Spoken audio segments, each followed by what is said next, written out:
कुक्षी में दीनदयाल योजना में फर्जीवाड़े का खुलासा। गांव-गांव में जाकर जांच के बजाय वाहन में बैठकर बना रहे थे मरीजों की लिस्ट।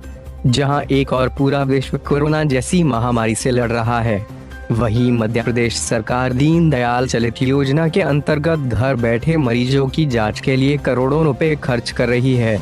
इस योजना के अंतर्गत गांव-गांव जाकर मरीजों को उपचार किया जाना होता है, परंतु दीनदयाल चलित योजना के अंतर्गत काम करने वाले कर्मचारी गाड़ी में बैठकर मरीजों की फर्जी लिस्ट बनाकर शासन की योजना और उद्देश्य को चुना लगा रहे हैं। कुक्षी बीएमओ डॉक्टर पवैया किसी काम से निकल रहे थे। रास्ते में जब दीनदयाल चलित वाहन खड़ा हुआ दिखा तो उन्होंने चेकिंग किया, तो चेकिंग में जिस गांव में गए नहीं, उस गांव के 30 से 40 मरीजों की एंट्री रजिस्टर में नजर आई।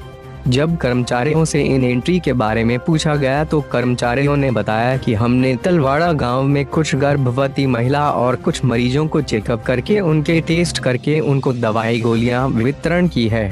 पोल उसी समय खुल गई क्योंकि बीएमओ उसी गांव से दौड़ा करके आ रहे थे और गाड़ी वहां गई नहीं।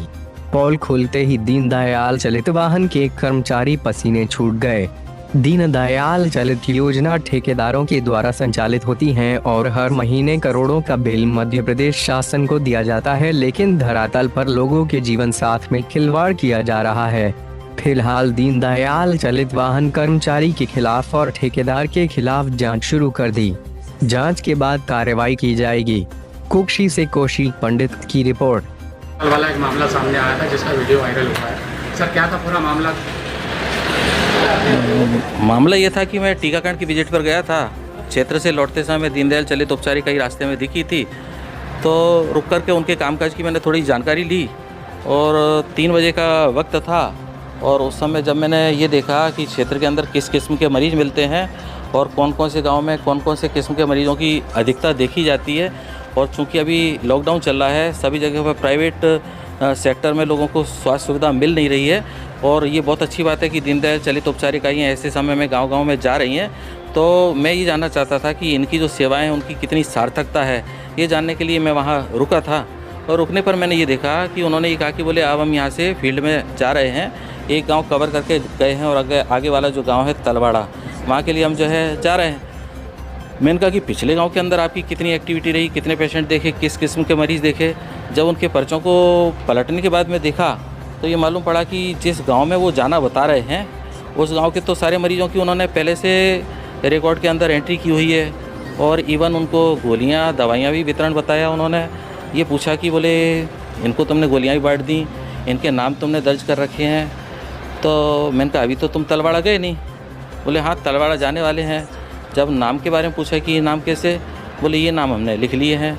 इसी तरह से उसी शीट के अंदर करीब 15-16 गर्भवती महिलाएं और प्रसूता महिलाओं की जो है सूची उसमें इंद्राज थी। हमारा ये देखना है कि पूरे ज़िले में भी हम जाते हैं, कहीं पर भी जिस सत्र में अगर हम हितग्राहियों को बुलाते हैं तो एक सत्र के अंदर कहीं ऐसा नहीं होता कि इतनी बड़ी संख्या के अंदर एक शॉर्ट नोटिस के ऊपर इतने सारे प्रसूताएँ या गर्भवती महिलाएँ आ जाएँ।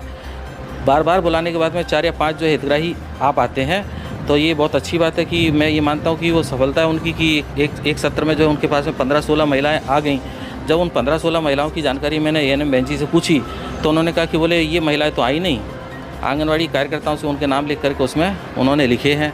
और फिर इस तरह से अगर वो जो है कार्यकर्ता फिजिकली आए नहीं और उनको उन्होंने गोलियाँ बाँटना भी बता दिया, जबकि वो लोग उनके पास में आए नहीं, तो एक तो दवाइयों का खर्चा उन्होंने डाल दिया, सेवा उनको कुछ दी नहीं, और इस तरह से ये उसके अंदर गलत जो है एंट्री की गई है।